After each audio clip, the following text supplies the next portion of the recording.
Waalaikumsalam, silakan masuk Ibu. Silakan duduk. Maaf Bu, saya tutup pintu terlebih dahulu ya Bu. Iya. Kemudian saya akan menutup gorden.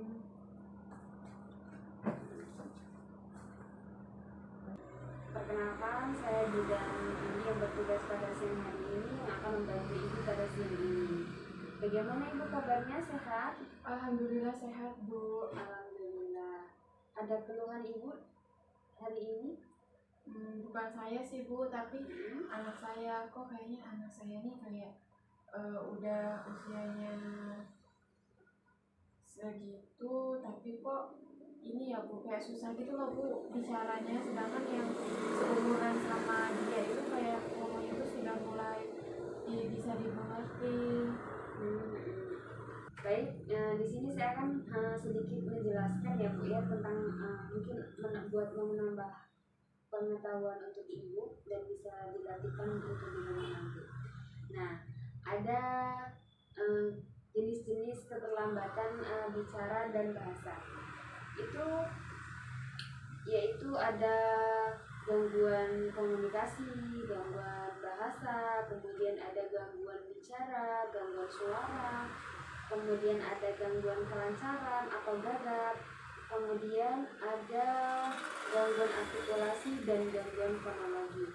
Nah, pengertian dari gangguan komunikasi ini, gangguan komunikasi adalah ketidakmampuan untuk menerima, mengirim, memproses, memahami konsep atau verbal dan non-verbal, dan grafik simbol. Kemudian keterlambatan komunikasi dan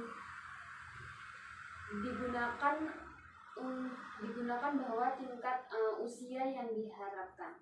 Kemudian ada juga gangguan bahasa. Gangguan bahasa ini gangguan pemahaman atau gangguan bahasa lisan, kemudian tulisan dan kejelasan pergerakan sistem simbol. Saya lanjutkan kembali ya Bu. Kemudian ada gangguan berbicara. Gangguan berbicara adalah gangguan dalam menghasilkan bunyi yang bermakna sebagai hasil koordinasi pernafasan, fonologi, ilustrasi, dan sistem artikulasi. Kemudian gangguan ini mengetahui kemampuan anak untuk mendiskusi bahasa lisan yang jelas dan cerdas.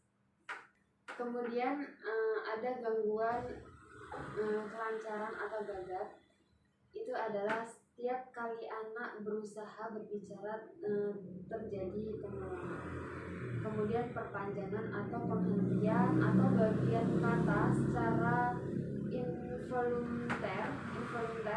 Keterlambatan dimulai pada tahun pertama pada masa perkembangan, baik cepat ataupun lambat. Kemudian akan terkoreksi saat usia anak prasekolah. Ada juga gangguan artikulasi. Gangguan artikulasi ini meliputi bicara di mana masalahnya adalah mekanisme motorik bicara.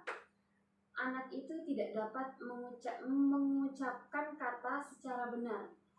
Nah, kemudian yang terakhir ada gangguan fonologi. Nah, fonologi ini meliputi kesalahan bunyi yang mempengaruhi suatu grup bunyi atau rangkaian bunyi. Contoh, ada yang dia berkata susu jadinya cucu. Kemudian dia bilang bola jadi boa.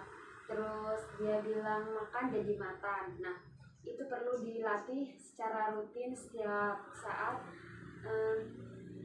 Kemudian untuk tes melakukannya itu bisa dilakukan setiap saat. Kemudian ibu juga harus hiperaktif untuk anaknya agar anak itu bisa bertumbuh kembang lebih baik. Karena kalau misalnya orang tua tidak aktif, ya anak itu tidak akan pernah bisa melakukan apa yang kita inginkan kalau tidak kita latih. Bagaimana Ibu sudah paham dengan apa yang sudah saya berikan tadi penjelasan? Baik. mungkin agak sedikit ya Bu ya, agak sedikit bingung karena ini hanya wawasan.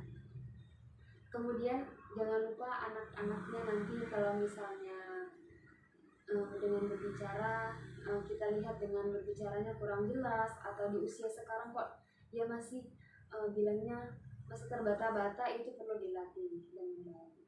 Ya.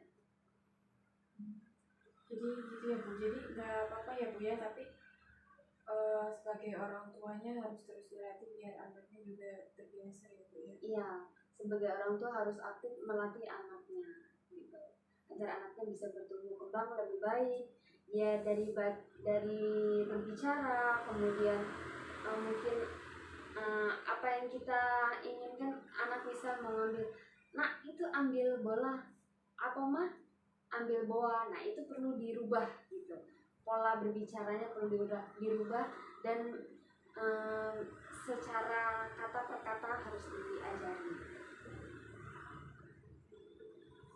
Ini saya udah mengerti ya Bu ya, jadi nanti setiap harinya nanti saya mulai ngajarin. Saya permisi dulu ya Bu ya. Baik.